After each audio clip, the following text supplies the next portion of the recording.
मुंबई स्वप्नांची नगरी आणि राजकीय आखाड्याची पंढरी. या मुंबईवर गेल्या 25 वर्षापासून एकाच नावाची हुकूमत होती.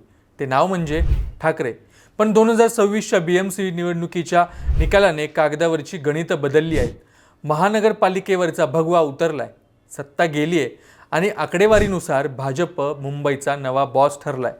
वरकरनी बघितलं तर तुम्हाला वाटेल की ठाकरेंचा गड पडला. पण थांबा, पिक्चर अभी बाकी आहे. ज्या उद्धव ठाकरेंचं नाव गेलं, ज्यांचं चिन्ह गेलं, ज्यांचे 40 आमदार 12 खासदार गेले, ज्यांचे माजी नगरसेवक पक्ष सोडून गेले, त्या उद्धव ठाकरेंनी पुन्हा 65 नगरसेवक निवडून आणले आहेत. आणि ज्यांच्या हातात राज्याची सत्ता आहे, ज्यांच्याकडे उपमुख्यमंत्री पद आहे, त्या एकनाथ शिंदेंना मुंबईत फक्त 29 जागावर समाधान मानावं लागले. त्यामुळे आजचा विषय आपला जरा हटके.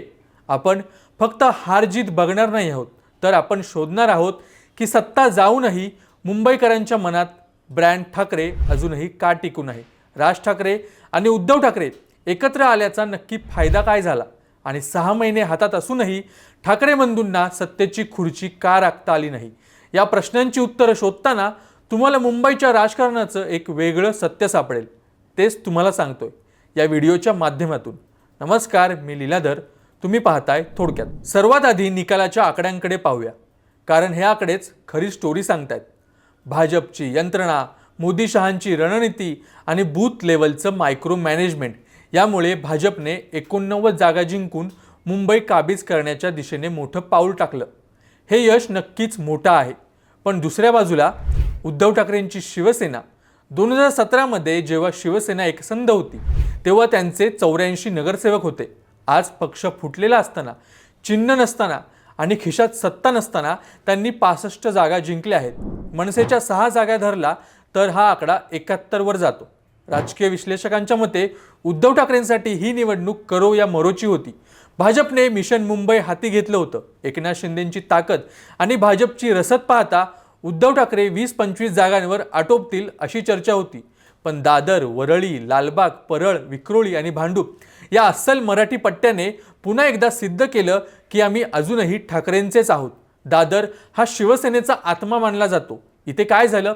दादरमध्ये मनसेचे यशवंत किल्लेदार आणि ठाकरे गटाचे निशिकांत शिंदे यांनी जी बाजी मारली ती डोळ्यात अंजन घालणारी आहे. जिथे भाजप आणि शिंदे गटाने पूर्ण ताकद लावली होती, तिथे दादरच्या मतदारांनी आणि शिवसैनिकांनी या दोन नेत्यांच्या पाठीशी आपली ताकद उभा केली.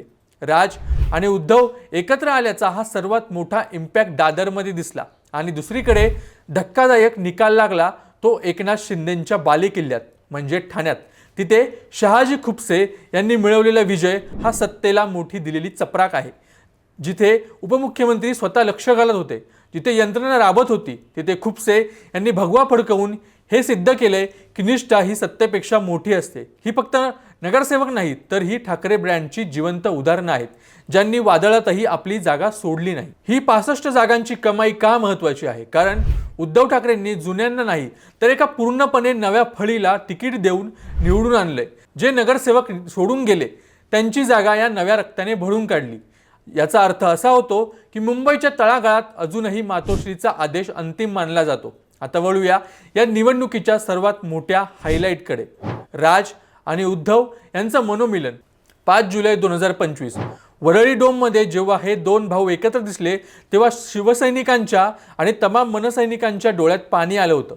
राज्य सरकारने लादलेली हिंदी सक्ती आणि मराठी अस्मितेचा मुद्दा यावर दोन बंधू एकत्र आले. पण प्रश्न असा आहे की या युतीचा फायदा झाला का? उत्तर आहे हो आणि नाही, दोन्ही सुद्धा. हो यासाठी, कारण जिथे जिथे चुरशीची लढत झाली तिथे तिथे मराठी मतं विभागली गेली नाहीत.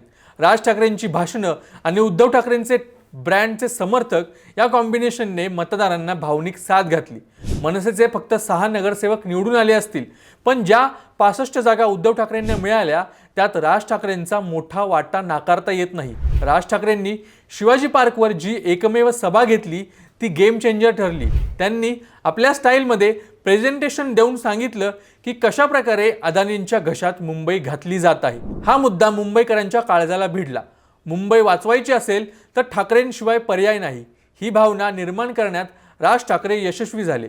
पण नाही यासाठी, कारण या युतीने अजून मोठे यश मिळवायला हवे होते आणि इथेच ठाकरे बंधूंची रणनीती कमी पडली.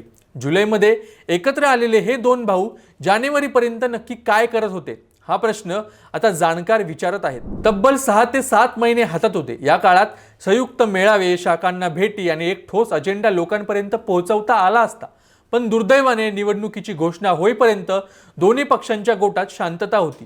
फक्त शेवटच्या टप्प्यात आदित्य आणि अमित ठाकरेंनी शाखांना भेटी दिल्या। निवडणूक ही फक्त एका सभेवर जिंकता येत नाही, त्यासाठी ग्राउंड वर्क लागतं। भाजपने हेच केलं। भाजपने गेल्या 2 वर्षात प्रत्येक वॉर्डमध्ये काम केलं, तर ठाकरे बंधू शेवटच्या काही दिवसात जागे झाले। जर ही युती 6 महिने आधी ॲक्टिव्ह झाली असती आणि राज उद्धव यांनी मुंबई पिंजून काढली असती, तर कदाचित आज चित्र वेगळं असतं। 65च्या जागी हा आकडा 90 पार जाऊ शकला असता। या निवडणुकीने आणखी एका प्रश्नाचं उत्तर दिलं, ती म्हणजे खरी शिवसेना कोणाची। निवडणूक आयोगाने नाव आणि चिन्ह एकनाथ शिंदेंना दिलं असेल, पण मुंबईच्या जनतेने आपला कौल उद्धव ठाकरेंना दिलाय। एकनाथ शिंदे यांच्याकडे सत्तेची सर्व ताकद होती, जाहिरातींचा पाऊस होता आणि आर्थिक रसदही होती, तरीही त्यांना मुंबईत फक्त 29 जागा मिळाल्या। ठाकरे बंधूंसाठी हा निकाल म्हणजे एक वेकअप कॉल आहे। ब्रँड चालला पण सत्ता गेली। मुंबई वाचवायची भाषा लोकांनी ऐकली, पण विकासाच्या मुद्द्यावर लोकांनी भाजपलाही मतदान केलं। आता मुंबई महानगरपालिका पुन्हा मिळवण्यासाठी ठाकरे बंधूंना दीर्घकाळ वाट पाहावी लागेल।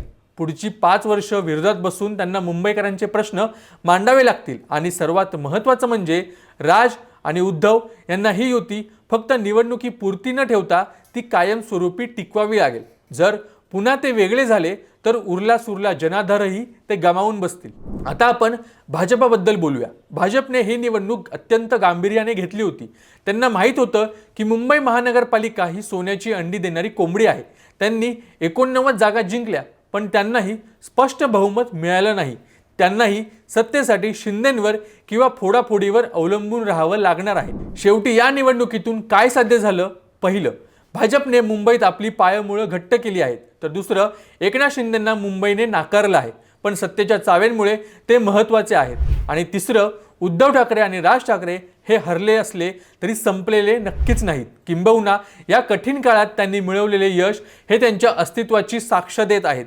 मुंबईकरांनी एकाच वेळी भाजपला विकासासाठी आणि ठाकरेंना मराठी अस्मितेसाठी मतं दिली आहेत असं म्हणता येईल। हे स्प्लिट वोटिंग आहे का?